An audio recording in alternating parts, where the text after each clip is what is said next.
2. verdenskrig sidste dage, uger, tidslinje. 8. maj 1945. Det er datoen, hvor Tyskland overgiver sig, og krigen slutter hermed i Europa. Den daværende kansler, udvalgt af Adolf Hitler, inden han begik selvmord, Karl Dönitz, overgiver sig til de allierede styrker, og det tyske nazirige falder, og den tyske økonomi går bankerot. De allierede og Sovjetunionen deler Berlin og resten af Tyskland op i øst- og vestzoner. 15. august 1945. På daværende tidspunkt har Japan tabt store dele i Asien, og det japanske rige er ved at falde. De overgiver sig dog først, da den daværende amerikanske præsident, Harry S. Truman, vælger at smide 2 atombomber over i 2 japanske storbyer, Nagasaki og Hiroshima, og hermed slutter 2. verdenskrig. Oktober 1945. FN, Forenede Nationer, oprettes for at sikre fred i verden. Her blev det ulovligt at have arbejds- og koncentrationslejre efter Holocaust er sket, og NATO oprettes for at have mere fokus på menneskerettigheder. 1945 til 1946. Nürnberg-processerne.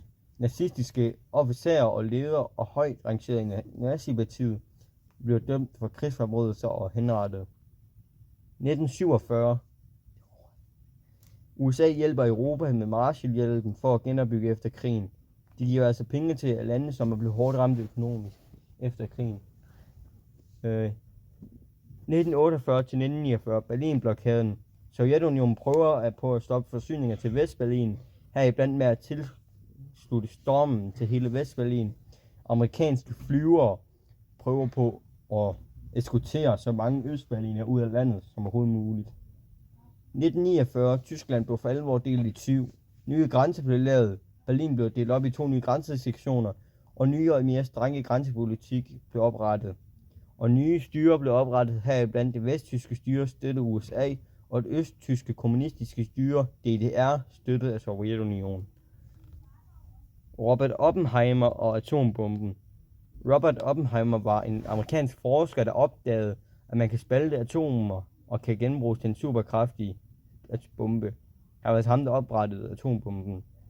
1942. USA startede det hemmelige Manhattan-projekt, som Oppenheimer står i spidsen for og blev leder af.